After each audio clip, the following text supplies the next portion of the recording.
Memorial Day to all the veterans. Word of the day is sacrifice. Give up something important or valued for the sake of others' considerations.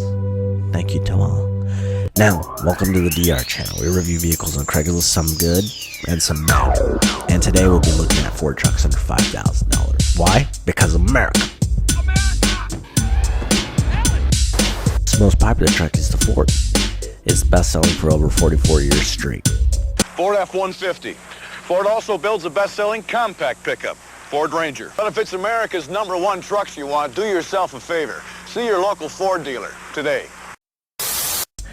Over 700,000 units were sold in 2021, making it not only a good truck, but if anything goes wrong, they have parts everywhere.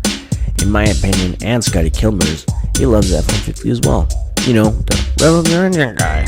Or, where else can you find a guy with 50 years experience to answer your questions with the video? Scotty Kilmer. Yeah. I thought this was America! Huh? Isn't this America? Alright, so here we go. Price is $500 to $5,000. It's by owner only. Type is off-road pickup and truck. Now let's do some searching. I personally hate seeing when cars for people that can't pay for them, so I try to stay away from the zero. Ooh, hey, is that Penelope Pruis? Yep. The Ford F-250, and I personally like this one. It's in pretty good condition for the year, and the mileage is pretty low. Now, I saw the missing wheel. Still not that bad. If it was me, I'd probably just replace the wheels and tires if I had a budget, but at 175,000 miles, and I think this has the V10. I don't know specifically which one. Maybe the 6.8, maybe the 7.3. But they push around 400 to 500 feet-pound of torque, depending on the engine, like I said. And they make a really low 235 horsepower, but they were meant for towing. So I ended up going with the lifted Excursion. I think it's freaking bad. It's basically an F-250, but the SUV. I put it on the list because it's still kind of technically a truck. I mean, they weigh about the same. They have the same motor. It also has that V10. It either has a 6.8 or the 7.3. But the Excursion pushes about 310 horsepower and 425 foot-pounds of torque, which is kind of insane. I mean, this thing's a freaking monster. Next on the list here is the F-150. This is a 1999 Super Cab V8. It has a 4x4 in it, which I thought was pretty good. It's less than 100,000 miles. It's not too bad.